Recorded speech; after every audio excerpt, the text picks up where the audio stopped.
A week ago, the equivalent of a nuclear bomb was dropped on Volkswagen as it was announced by the EPA they were cheating smog laws with their TDI engines. A lot's happened in the last week and a lot of news has come out. Here's where it stands today. Volkswagen immediately admitted that indeed they'd been dishonest with the EPA, their customers, the media, and as it turns out, government agencies in other countries.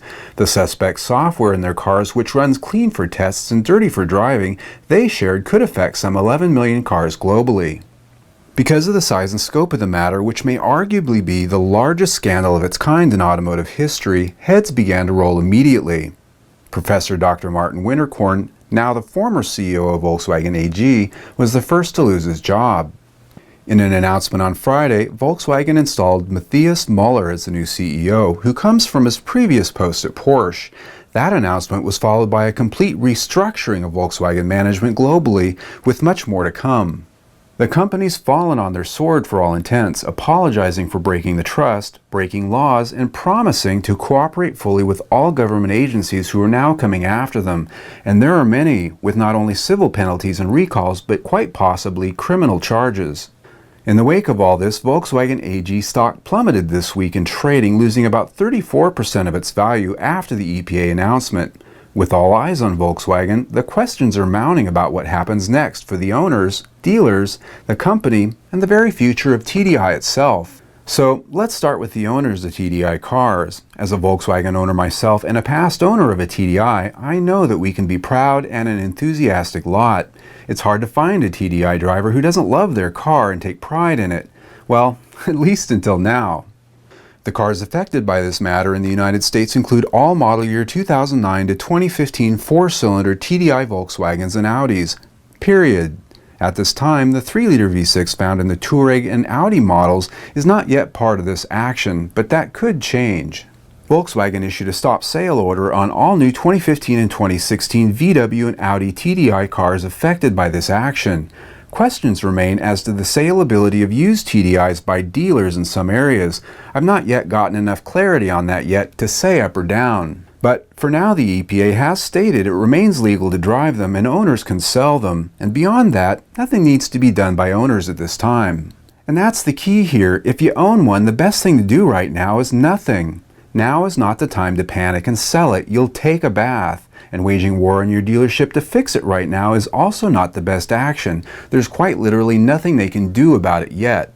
Volkswagen has promised to fix, and there's no doubt one will come. Because the newer cars 2015 model years and up can't be sold because of the stop order and have the latest emissions hardware on them with the EA288 engine, I suspect a fix for these will come first.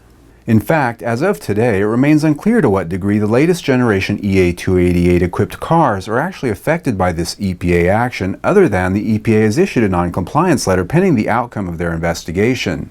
Volkswagen asserted Friday the earlier generation EA188 and EA189 engines are the core of the emissions concerns. Those earlier generation engines found in 2009 to 2014 models will be a tougher fix for Volkswagen as the emissions hardware these engines have is much less comprehensive. And what the fix is remains to be seen. There's a lot of gloom and doom out there in the media and a lot of misinformation.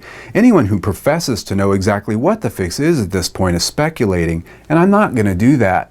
The fear is, however, that for Volkswagen to take such an enormous risk of having two software modes, one for driving and one for testing, there must be a significant trade-off. This could be lower MPG, lower power, or less drivability. It could be all three.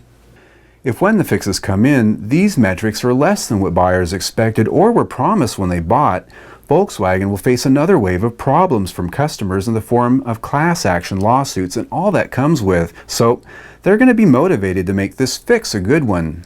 There's no question this scandal's rocked the entire automotive industry in ways we don't even know about yet.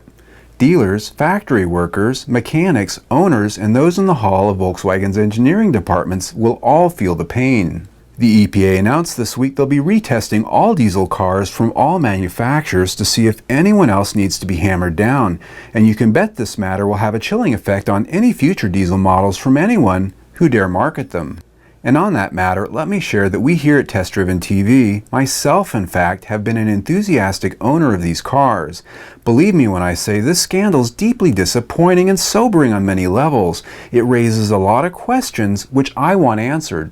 I've test driven a number of TDIs this year, and they've made it to our I'd Buy It list, our highest honor here at Test Driven TV. So in the last week, we've been taking our barbs and ribbing over this in comments as well as your emails. But for now, they're going to remain on this list until we see how this shakes out.